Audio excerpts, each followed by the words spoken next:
to see if the rengar pick comes through, as Lulu was locked in. Graves has been the jungler that won both games so far. Now back in the hands of Echo Fox and Akaadian. We'll have to see if he can do the same kind of work in game number 3 that he did in game number 1. You saw the damage charts during that game. You saw how just completely over the top he was. Yeah, if they don't pick the rengar here, they may pick it third, but I don't think it's a good good idea, because you could get in a situation where it just drops down the tier list. I think they may have been contemplating taking the Ashe away from Keith. Echo Fox does like to put Keith on that champion, give him that setup potential through the Enchanted Crystal Arrows. This will be the 3rd game now. All 3 of these, they've decided that that's the AD carry they want him on, and the support Malzahar is going to be locked into. Feel like Dignitas now have an opportunity to lock in. Okay, it's going to be the Jhin. They could have had a bit of a bully lane here because they have a winning matchup in the support, and this could be good for them. We'll see. Ashe is typically considered to be the best of the 3 right now, as opposed to Varus, just in the laning phase, between Ezreal and Jhin and Ashe. Well, the one thing that I do want to point out is for both of these last picks from each side, most played champion for both players. 11 games on Malzahar for Gate, his second closest Zyra at 5. And if you look over at Lod, he's already got 12 Jhin games. Next closest is Varus at 8, but I can't remember the last time Varus made it past Bane. Yeah, it's been a long time. There's been a game where he wasn't picked or banned, I believe, the other day. It was outrageous. But I will say that Gate, his most played being the Malzahar, one of the people who jumped on that train very quickly. He talked about how Camille support was something he had played. So he was playing a lot of unconventional things immediately as soon as they started to rise up. And Akaadian did a vlog where apparently he calls the little voidlings dogs.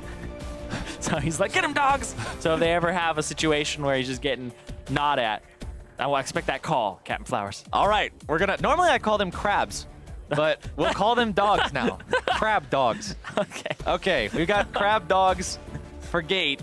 The bans in the second phase, just like games 1 and 2, are going to be focusing on to the solo lanes. Rumble and Ahri are the picks from Dignitas. They want to keep Looper away from Rumble, keep Froggen away from Ahri. And Echo Fox is saying, you know what? Keane carried way too hard in game number 2, so let's try to keep him off the champions that we think he can carry just as hard with this time around. Syndra and Ryze taken away. Yep, their bans in that second phase for Echo Fox have been Cassio, Syndra, Syndra, Ryze, Ryze, Syndra. So they've banned Syndra all 3 games in the second phase. They've banned the Ryze all 3 times as well, one time being in the first phase. So Echo Fox really just don't want Keane on these 2 champions. And now Keane is going to go and try to get that counter pick because it worked out really well in mid lane. Ssumday back on the Nautilus. And Nautilus and Rengar are the antithesis to Graves this series because they're the ones that have lost both games. So Dignitas hoping to break that curse now in game number 3 with the big heavy CC initiator that is that Nautilus. Have to see how Fox wants to respond to that this time around. Last time they were on the Nautilus up against the Gragas. The Gragas ended up doing quite a lot for Team Dignitas. Like we said, honorable mention for player of the game over to Ssumday because of how much he was able to do with that pick. Have to see what Fox want to take into it, though.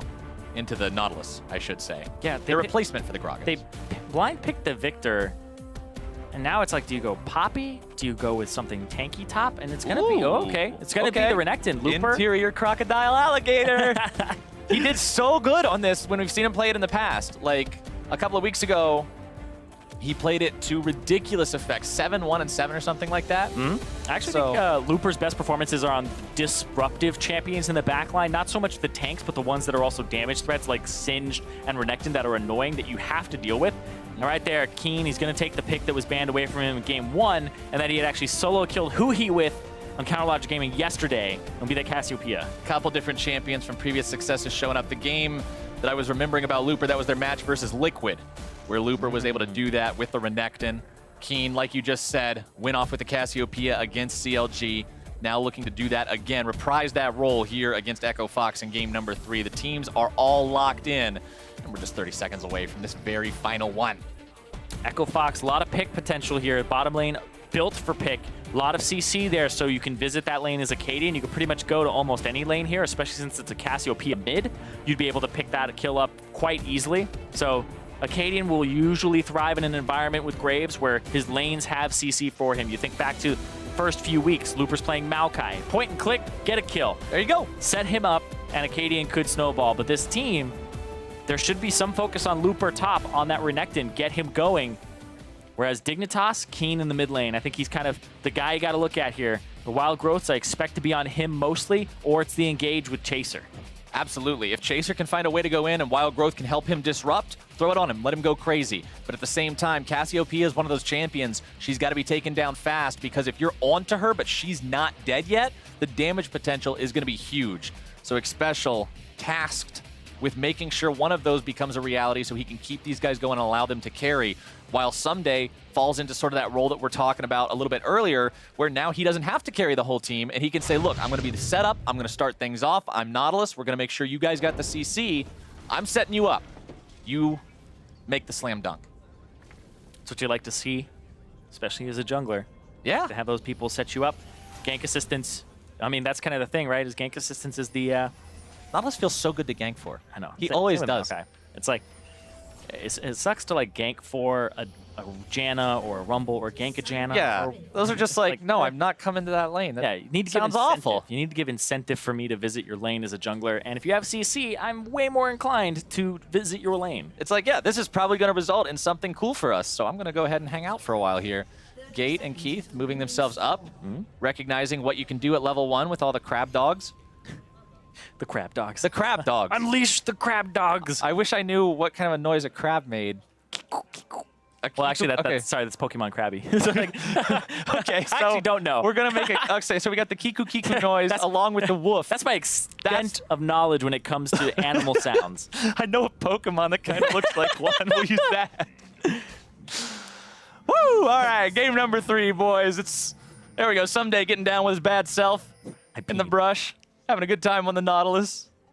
And yeah, he's just dancing away.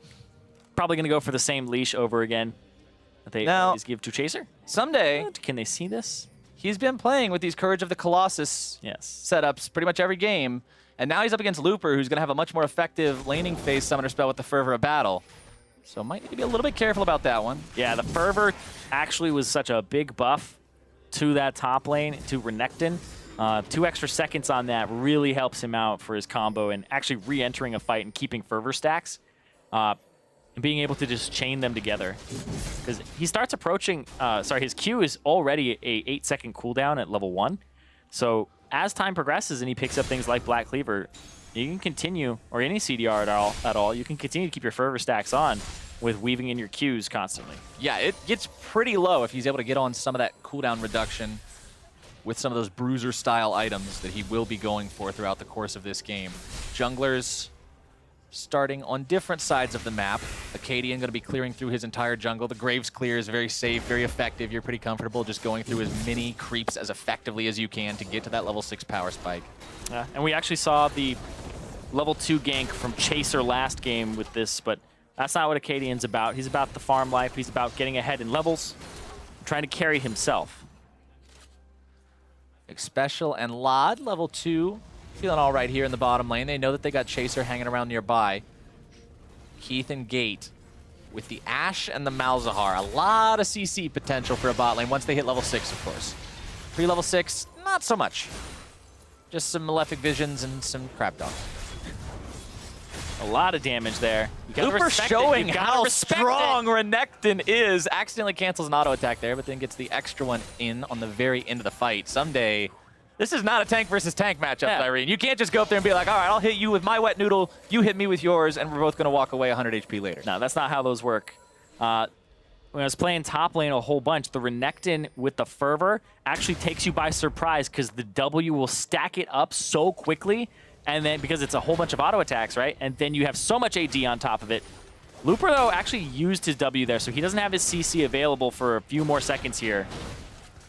Akaadian just moving in, and they're clearing out this wave, continuing to shove even harder up into Ssumday.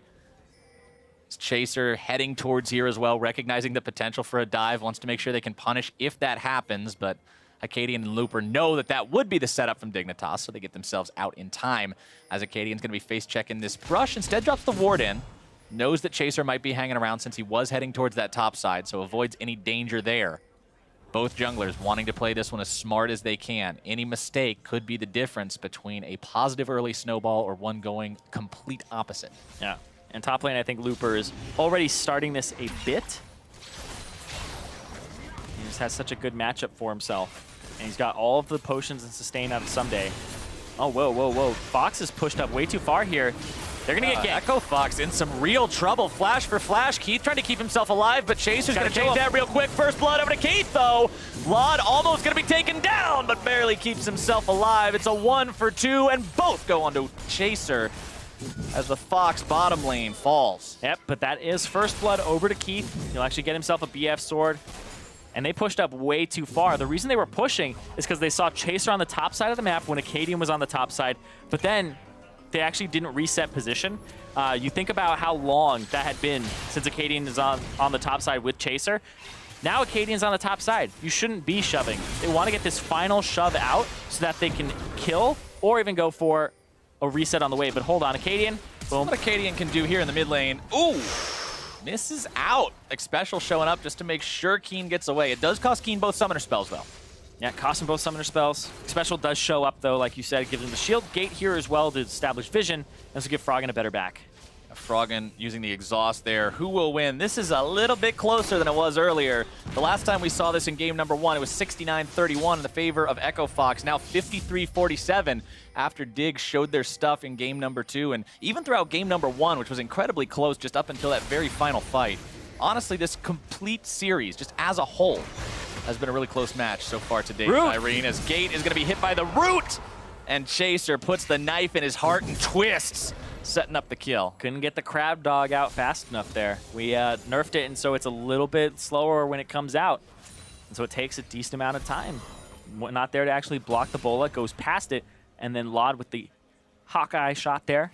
Well, used to the crab dogs, they would actually be there when they weren't really there. Yeah. Because they would show up before the dog actually was on your screen. Now they have a spawn time. Now they have a spawn time, so you're not just accidentally shooting invisible crab dogs. Fair and balanced, I would say. Yeah. Oh. Ssumday. It's a good nerf. Very easy to clear out those minions when you're Nautilus. That's always one of the best feelings in League of Legends. You got a nice big wave against the nice big wave clearing ability, and they just all go at once, and you get this massive gold number. And they're diving Keane, who just used his W, and now he has Petrifying Gaze, though, so you have to watch out. Looper trying to make his move. Petrifying Gaze is going to find him, but it does not even matter. Summoner spells down means no way out. Echo Fox finds themselves a nice pair of snakeskin boots, but Looper Xpecial saving it for now Chaser. might be in some trouble. Xpecial He's saving it. He's saving trying it. to give this away to somebody who can put the gold to good use, and that's going to be Lod. Yep. Lod does pick it up with Deadly Flourish. Lod's just like showing up, Deadly Flourish, let's go, kill, let's go. All right, easy. Let's that's go. what you love as an AD carry. Like, that's the dream support right there. Hand delivers it, gift wrapped with a bow and everything. And that's why these utility supports became so popular, like Varus, Jhin, and also Ashe, because their effective range to help out before they even have something like an ultimate is still very high. When they have their ultimate, then, especially for Ashe, it's global. You can assist so much, and your effective range where you're safe is just enormous. Gate and Keith. Gate's almost 6. They've been punished so far, so they got to make sure that they're not allowing their opponents to continue to ramp up off them. And this kind of goes My bad. Towards what we were talking about earlier, Zirene, with we're not expecting Keith and Gate to carry the game. We're just expecting them to recognize mistakes and not put Echo Fox in a hole. Which is what happened at the start of the game. They got first blood back, but they ended up losing both. They do get the bottom turret, though. It's the first turret of the game with the help of Akaadian here, and also off of the back of pushing them out. Lod didn't really have a good back timer because he had to keep assisting in kills, whereas Keith hasn't taken much damage since he last backed, so he's still sitting on a lot of gold right now. Echo Fox, they are in control of the gold lead thanks to that turret first blood. Keane and Chaser moving into enemy territory, giving the enemy blue buff over to Keane as Chaser takes the blast cone over the wall.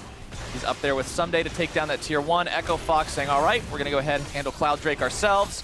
Akaadian and those crab dogs able to make quick work of it, not really taking too much damage whatsoever with Gate and Keith helping out on the DPS, and that is Drake number 1, not even 9 minutes into the game, going over to Fox. And you can see Looper just plays it safe on the top side, waits for the minions to crash in because rest of his team is at the Drake. And that's the move that actually cost Echo Fox in the beginning of the game, where Chaser was able to get that wrap around in the kills bottom because they weren't respecting the fact that Akaadian was on top side. There's no way he could have helped. Looper, I think he still wants to fight this. Looper going in real hard onto Ssumday. That's such a powerful trade, and there's so very little you can do against it. You're just stunned, all the damage comes out, and he's dashed away by the time you can start to even retaliate. And it heals, so like Renekton just has so much in his kit that makes him a lane bully. But now with the changes to Black Cleaver, he still is actually very good to have on your team in fights. So he's not exactly the champion that he used to be, where if he doesn't snowball, then he's useless. He's actually still pretty useful as a backline disruptor. Behind in farm, though, 63 to 82. Ssumday, as long as he can keep farming up like this and not really fall behind thanks to the bully status of the Renekton, is going to be in a pretty nice spot once we get into these big fights, being able to be that heavy disruptor, that constant CC applicator. Looper, I mean, he hits him pretty hard, but Ssumday at the same time, it's not like you're being forced out of lane by these. It's not like he's chunking you all the way down to critical health and you've got to TP back. It's a bit of a, I would say, a journey, because he has to get through every potion in the inventory for Ssumday, and then he has to actually, then the damage will stick. Looper continuing to shove these up. Ssumday just hanging around. Chaser nearby in case Looper tried to get a little bit too cheeky, pushing forward there underneath that turret. You always got to be careful about that, though, when you're up against the Nautilus, especially with someone like the Rengar who can get on top of you so easily as well. Oh my god, there were like 10 pings down bottom. Echo Fox pushing up bottom side. They think they're clever, but they're not. Because they have 2 control wards, one inside of the bottom bush and one in the river, they think they weren't spotted, but there's that weird ward from that's right from Dignitas. In the middle. Yeah, it's in between those 2 control wards, so it's well, it didn't spot, or it spotted them, and it was not spotted out on the opposite side. Not the result Echo Fox is looking for. Keith has arrow, so they may start fishing for these. Arrow fired off. Field goal. Nope. Keane and Chaser not really too worried about that one. They'll continue to hold the mid lane turret here. Viktor Hex Core, 2 for blue. Slowly working on getting that all the way completed. Cassiopeia stacking up the tier.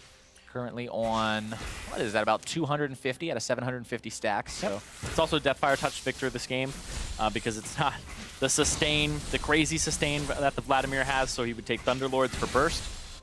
Instead, looking at that Deathfire Touch to try and whittle down the Cassiopeia, but it's been an even matchup in the mid. Yeah, very, very close. 110 to 106 CS too, so neither one really getting the better of either. In any scenario, Ssumday going to be losing his shield pretty much instantly. Akaadian jumping forward, putting more and more bullets into him, but he's still just so darn tanky. Working on the Sunfire Cape first and foremost. Laning up against an AD champion instead of an AP champion means you can rush that. You don't have to worry about getting the Spirit Visage or the Cowl beforehand, so you can get that extra lane and wave shove capability that much sooner. Yep. Echo Fox will look mid, though, as it seems like Dignitas were looking bottom, and they're going to get caught with their pants down a little bit here. That's going to be the bottom turret going down. Chaser clearing out the Scuttle Crab. Wasn't going to go for an engage there. And so their top lane for Echo Fox is not really the one that's like doing too much just yet. It's behind.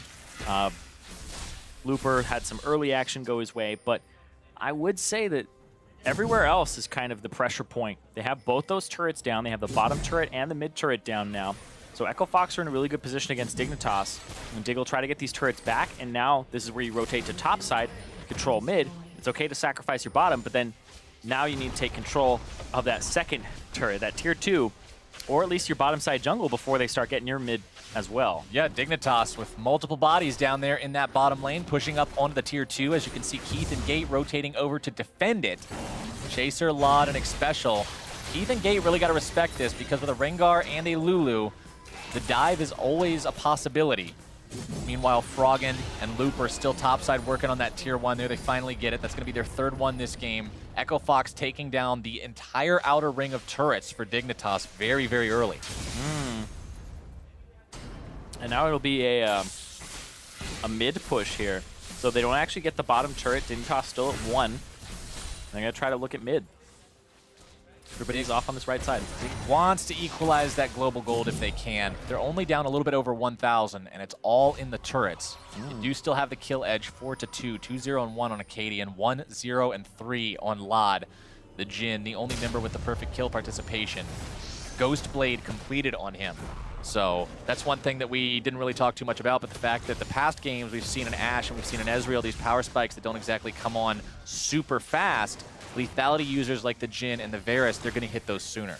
Yeah, and also the fact that normally when you're building a crit item, you will build a little bit off to the side and then finish the crit item. So something like an Essence Reaver, you're like, I want some attack speed behind this, so you'll complete your Zerker's Greaves, you'll complete a recurve bow moving towards your Runaan's Hurricane. So it definitely delays it even more before you have a completion, but then your 2-item power spike will come around about the same time, a little bit back because of boots, etc. But it looked like Dignitas were trying to go for a hard reset of the map. Instead of going for mid-turret, there was about 50 seconds before the Ocean Drake was live before, and then they reset, and now it just seems like they're giving it up. Ocean's the call. Dignitas doesn't really want anything to do with it. Yeah, Fox. 2 Drakes to 0 for Echo Fox. Fox, so much control of this area with their control wards in actually just better spots. They can keep the bottom lane safe from an actual like bush gank, and they can actually keep the the bottom side of mid safe. So the Drake control was completely in favor of Echo Fox, and the reset from Dig not really good. You guys at home can't always see them, but the cool effects that we have on the player cameras on the front of the actual stage for when the Ocean Drake shows up and it has all the blue fire behind it, those are really cool. The in-house experience. Yeah, man. The in-house experience. Yeah. Part of being here at the LCS. Tickets available at LCS? Tickets available now. Yeah, sell out, sell out, sell out. Keith caught out, though. Keane looking to make the moves. Keith almost able to walk himself away, but poisoned with the damage over time. Akaadian now flashing over the wall right into the loving embrace of Chaser, who makes that a 2 for 0 for Dignitas. Oh, Lod has the curtain call and gonna try to look for a pick. Deadly Flourish comes out, misses, but the curtain call opens up. 3rd shot finds its way onto Gate. 4th shot gonna be flashed away from Ssumday. Still looking to chase these guys down if he can. Gate getting away through the upper part of the jungle. Dredge line finds its way to the wall, but not onto Froggen. Ultimate still going to be used. They want to go all the way in for this. Froggen going to be locked down now by the passive. Wild Growth onto the Nautilus to make sure he doesn't take too much damage in retaliation, but he's going to be ulted by Gate, and he's going to be brought down. Froggen grabbing the kill. Now Xpecial's got to be careful too. Yeah, that's an overextension there from Ssumday. He's like, I got to kill him. I gotta get him. My ult's already on him. He's marked for death. Yeah, even before that, this is just chasing him out. It's like the Renekton's going to show up. The Malzahar is up on that side. You know he's on that side. So overall, 2 for 1 off of a mistake there. Keith felt like he was safe because Akaadian was in the vicinity, but it wasn't enough. He got them both killed. Looper 1-1-1 on his Renekton, working towards that cleaver you were talking about earlier. Graves also working towards the cleaver for himself that we mentioned in game number 1. You stack it up with 2 auto attacks.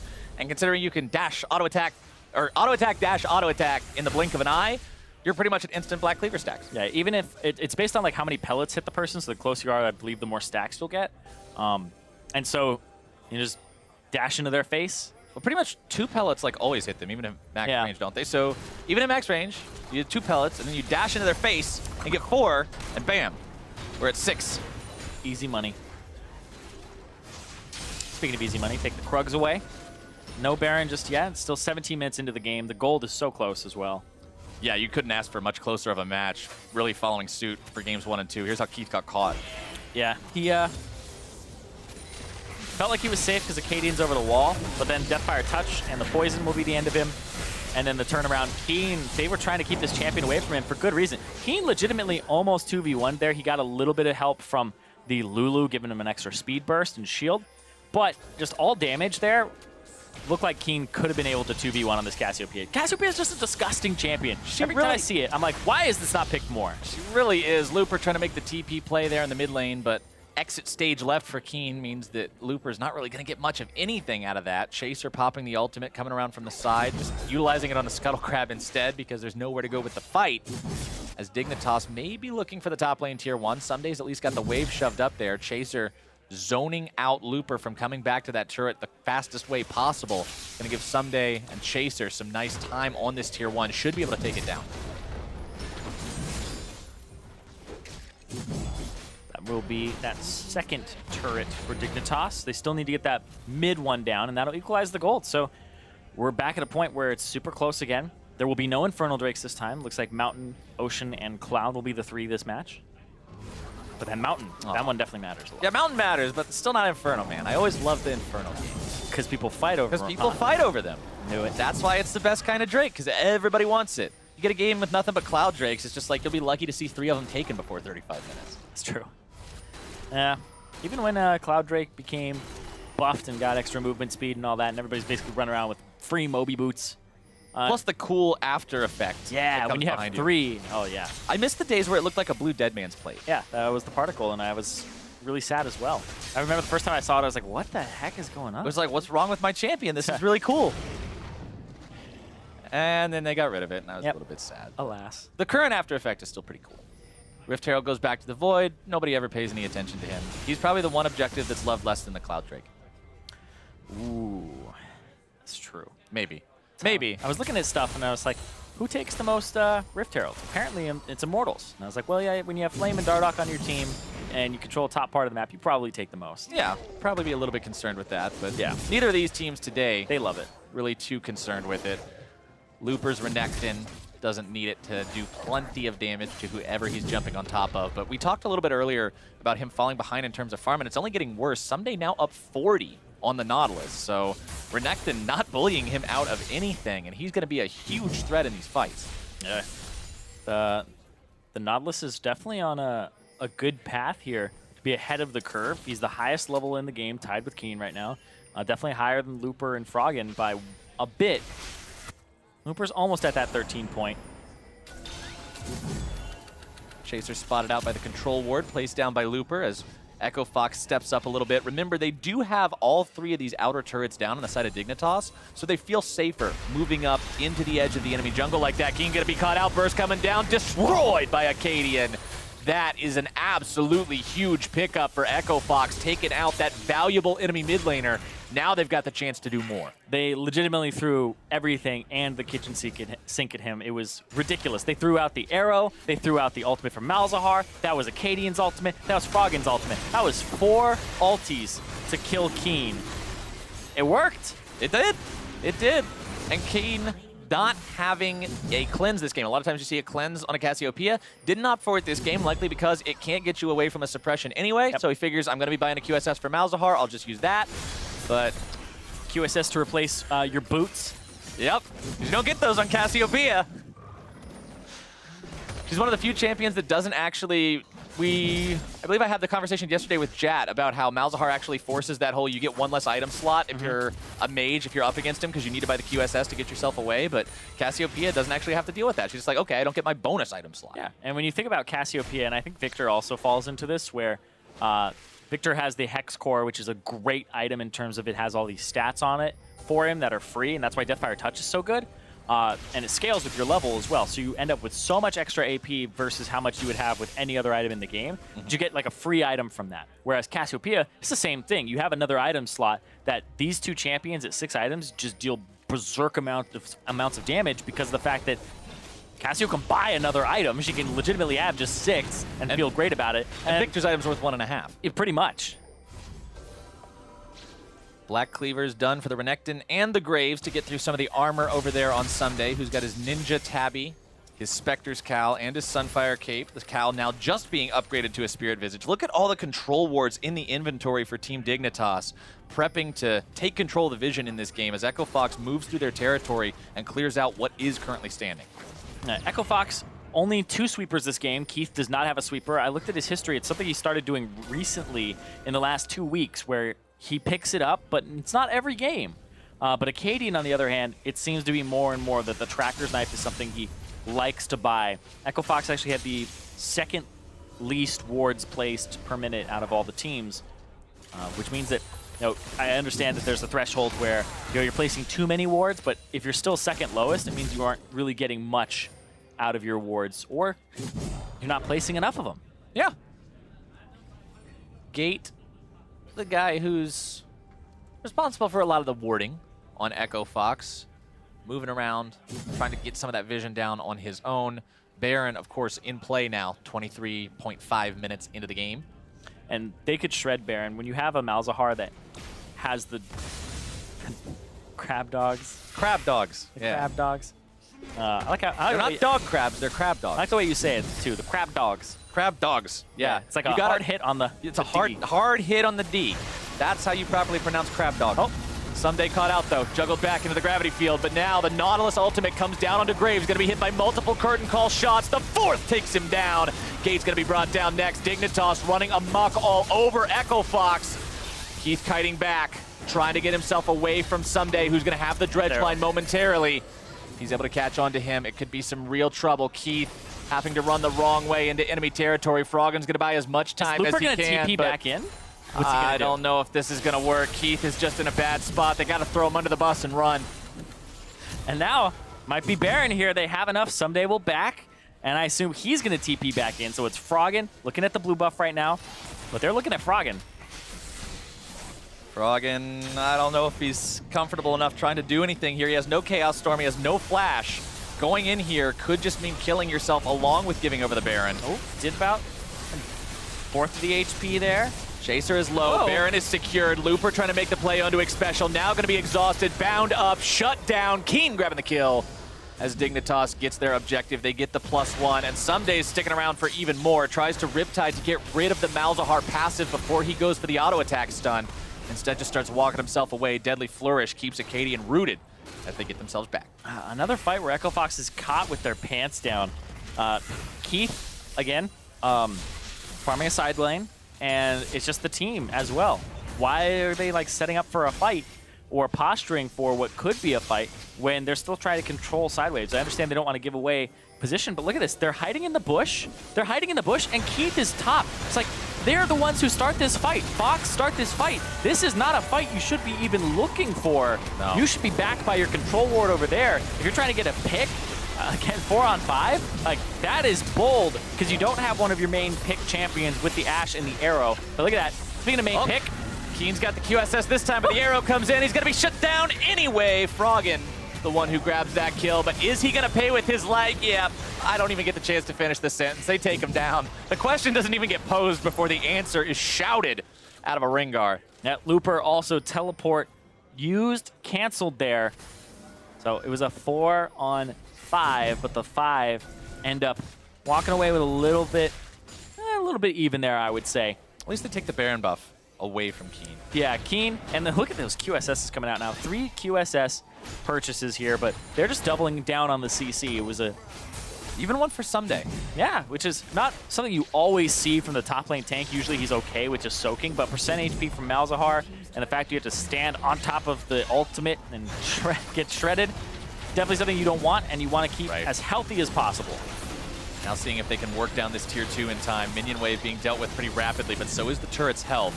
Ssumday and the rest of Dignitas grabbing that one for themselves. Taking the turret lead now, 4-3. Up almost 4,000 gold. Ooh. Okay. They still got no Drakes to their name, though. The last Elemental Drake... Well, actually, not the last. There's going to be 5 this game. Yeah. Wow. Also, Keith turned me into a Laya because he has a sweeper now. So they have 3 sweeper. They went back to triple sweeper again. Echo Fox, when they're looking for picks, they just need to deny as much vision as possible. And it just seems to be becoming a little bit more of the Echo Fox personal meta.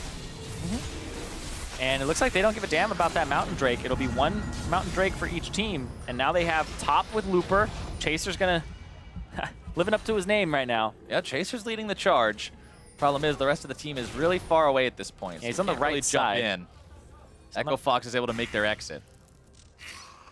And they all back away from that top turret. It's about, well, a little bit towards half HP, I would say. A little bit under. So that's a bit of a victory there for Echo Fox, but I think Dignitas are definitely firmly in the driver's seat right now. The QSSs shut down options. They shut down the picks. Keane, it's not there. But the rest of the team is. Tries to turn it around. Doesn't have flash or anything like that available, so it was a prime pick target. Whereas Froggen jumps in front, gets crit multiple times there from the jump from Chaser, but then also the last shot from Jhin. Chaser and Xpecial 3-0-4 and 1-1-7, putting up some great score lines so far this game. Both Chaser and Laud have not died yet, Zirene. Yeah, I think Laud at the beginning of the game, he got a little bit of help there from Chaser when he came in, but then Laud got a few picks and started snowballing, so he's doing really well for himself. Looks like Infinity Edge will be his 3rd item purchase after the QSS. Still sitting on those brown bags for boots. Whereas Chaser, on the other hand, just making sure he doesn't get blown up. Just buying as much HP and as resistances as he can. You can see Ninja Tabi for the armor has the Hex Drinker for magic resistance, and then a lot of HP. But Looper, going for Looper, just chain CC into more CC. Wild Growth even used to just get that little extra second of lockdown. whoa! And through the Guardian Angel, Looper is done. Arrow's not going to be finding anyone. Ssumday just always on this front line. No fear in the world for a Nautilus, as Dignitas has taken down the enemy top laner and popped the Guardian Angel. That can be so huge when you get no value whatsoever out of that. Yeah, I want to see that again in super slow motion, because that looked like the hook was already past Looper, and then as he spawned up, it was like, hey, you're in his hitbox, and Perfect snapped timing. back to him. Perfect timing. 5 turrets now for Team Dignitas. Still a 4,000 gold lead, but more and more control of the map being wrested away from Echo Fox. As Dignitas is making slow but steady pushes towards a victory here in game number 3. Here's your replay. Let's see this. So that's the first one. That's fine. He tries to E away, so he doesn't have it for the follow-up. Gets blown up here, and then I think he actually flashes in front of it after the hitbox is gone. Watch this. He did. He did. Oh, man. Yep. Ssumday threw it out, and he flashed in front of it in a panic motion where he would have been safe if he had done nothing. So if he was a slower player, he would have. If you had a worse reaction time, you would be fine. Well, he's probably mashing the key because he wants to flash immediately as Guardian Angel allows him to, because it actually puts your flash on the cooldown that matches the Guardian Angel spawn to prevent you from flashing while dead. Imagine if you could flash while dead. Your body just poofs 2 inches forward. Makes no sense. Man, sometimes you know those Fog of War ones where you killed somebody and they were in a knockup? Their body, like, goes, jumps up in the air. Yeah, like every time you walk by. Sometimes it made me jump, man, when I'm just like, it's when you're on edge and you're like behind in the game and you're like, I made a risky play, I killed a guy. Like, That's see awesome. something move in the Fog of War, you're like, what was that? Oh, it's just a dead Renekton, okay. And then you walk back and forth like 3 times to watch him jump. Ssumday going for Akaadian here. Redemption could be used to try to keep him alive, but Chaser flashes over the wall, trying to burn him down. Steric's Gauge going to be coming online. The curtain call shots coming out, but Chaser barely getting himself away. Ssumday's going to be the first one killed. Xpecial tries to come over and keep him alive. Akaadian still taken low. Keane grabbing the kill onto Gate off screen.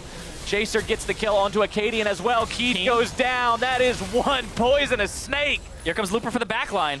Froggen gets the kill onto Keane. Looper coming in from behind. Chaser and Lod both with questionable health. Lod being shielded up by Xpecial. He has the shot. And he goes unstoppable now. Everybody but Froggen dead on the side of Echo Fox. Whew, the exhaust and also the spells from Xpecial to keep Lod nice and healthy there. Oh man, back and forth, but still, Dignitas, I feel like they're getting a nice hold on this game. Baron is up in a few seconds here. They're getting a lot of those inner turrets down. And now, the game that was in Echo Fox's favor at the start, slowly going towards Dig, and they are up about 5,000. This pick onto Akaadian, that was a great hook around the turret because it would collide with the terrain. Now Gate is going to take all 4 of the shots. Ssumday gets taken out there. And Akaadian actually goes forward and the rest of the team is backing up, and Keane goes in at that moment. So Keane is now pumping damage into the backline. Keane, he 3-shot him. Like, that legitimately looked like it was a 1v3 in the backline where he doesn't kill Froggen, but he kills the other 2 members. Yeah, he 3-shot Keith with those Twin Fang.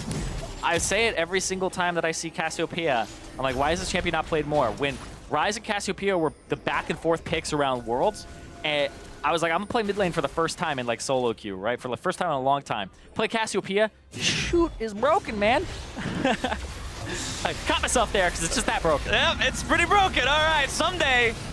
His health bar is looking pretty broken right about now. Almost taking him down. Barely kept alive thanks to the Lulu. Having to limp away on that one, lick his wounds a little bit. But yeah, Keane is playing this beautifully. There's no question as to why it was banned away from him. He's just a great performer on it. And then also, previously, the solo kills onto hold on. Third call, third. Does 4th even matter? Who's he gonna hit it on?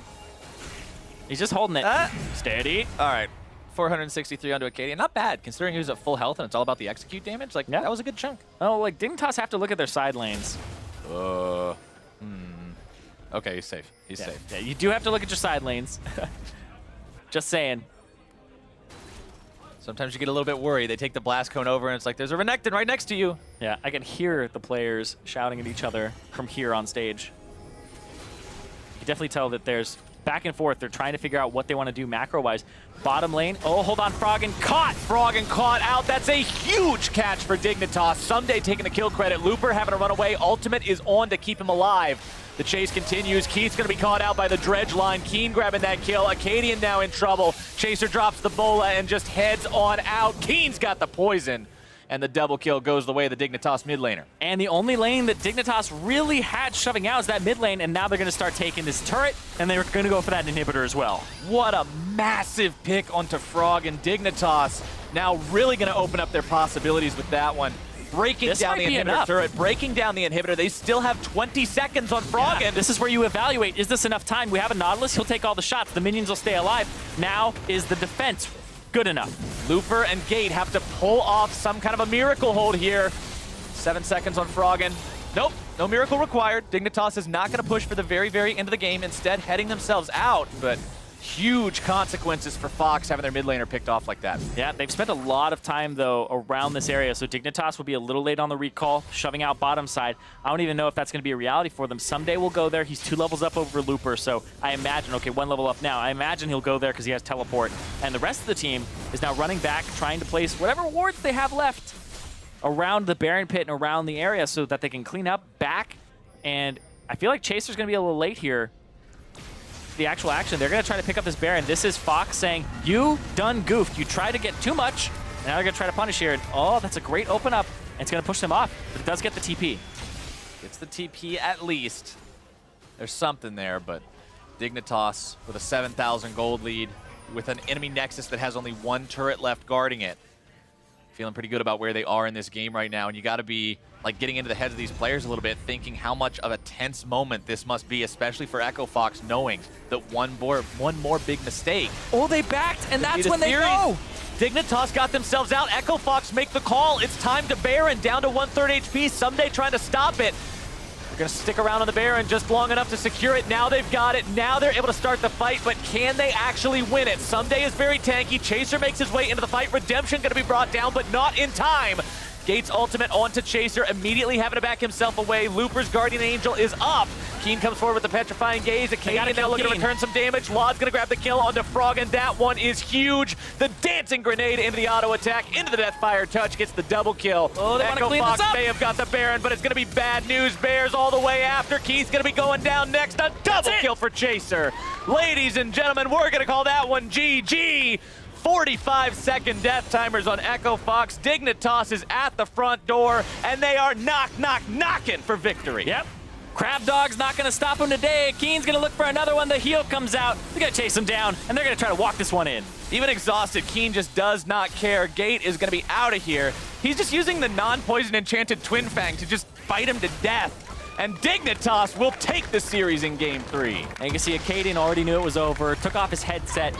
He's like, oh, this game, that was the play right there. Echo Fox, don't blame them for it, because that was their window of opportunity. They waited in the bush for the moment where Dignitas had enough people back. They jumped in on it, but then they stayed in the fight a little too long. They couldn't get disengaged from it, and then that gave time for Cassiopeia to arrive. That gave time for the rest of them to come through.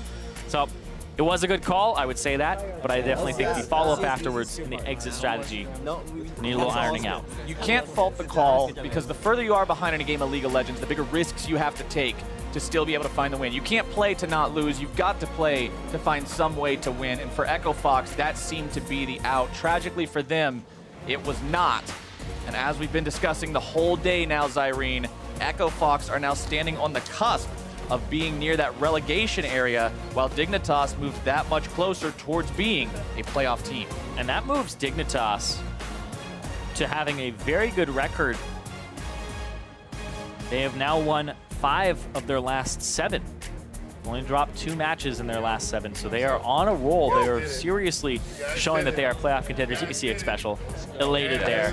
They're happy. Lod's like, hey, I didn't even die. Look at that. Look at that. Deathless. But no, seriously, the bottom lane has been incredibly consistent, and I honestly think you look at their score line, so like they're never really losing you the game, but also I feel like they're stepping into territory where Xpecial is having some really great polymorphs. It's hard to appreciate in those moments because you're looking at big damage, but Xpecial really is saving his team's butt constantly. And going back, like let's flash back to week 1, week 2 of this split, where you're talking about the Ssumday show. every single time you're talking about Dignitas. Look at what the game looks like right now. The Nautilus, 1-3-8. Compare that to 7-0-7, 8-4-10, 7-0-8, 1-1-18. Lowest KP. Lowest KP. Everybody else on the team really stepped up, and that's not saying Ssumday did poorly, but that's saying, look, Ssumday's got a team now. Trust the process. The process. Apparently, Cop called the process himself. The process. The man who is the process. They placed their trust in him, and it's working out. But it seems like he's changed the environment. Whenever I talk to any of their members, or I guess Lod, it's mostly just absolute praise for him. I know that Cop does have positional knowledge for AD carry, but it just seems to extend to more than just Lod giving him praise. The whole team is saying, Cop has come in and changed the atmosphere. It's positive. It's more work-oriented. They're able to actually have their they're actually able to feel the growth and that everybody is contributing, that everybody is actually pitching in. And it's really interesting to see because this is a team that was in danger of falling into the trap that Envy fell into last split, where they had 3 members on the top side of the map with, I think it was Purian at the time, Proxin. Then they had Seraph and Ninja. They had 3 Korean players, and then Seraph would translate, but then they also had the bottom lane that involved Lod and Hakuho. And so that was just it felt like 2 different teams where you have this unit where it's the English speakers and the Korean speakers are going to go do their own thing. That was the danger that Dignitas could have fallen into because it's kind of the same story. They have a rather introverted English and Korean speaker who may not always translate mid-game or be as, extroverted and talkative with Keane, but they still had that divide, and it almost got there. But I feel like this is a team where we're going, okay, it's hard to tell that they have communication issues half the time, and they look rather good when they're actually on the Rift, and everybody is firing on all cylinders. And we've heard a lot from Dignitas about how communication is honestly one of their focuses. They're not going with this Band-Aid attempt of, have somebody translate, have Keane translate. Like, that's not the goal here. They took the IRL version of play for late, we scale, and said, look, we're going to be working on the communication. It's going to be rough for a little while, but after we reach that point, we're going to be a force to be reckoned with. And like we've been saying, this is a team that is now 5 out of 7 in recent victories. That's really good. And they have 4 left to play as well. And now that they're climbing up the standings, they're tying teams that are in playoff position and starting to look at those spots, looking like a top 6 team. For more on the Dignitas win, let's go ahead and check in with Jat and the Victorious support.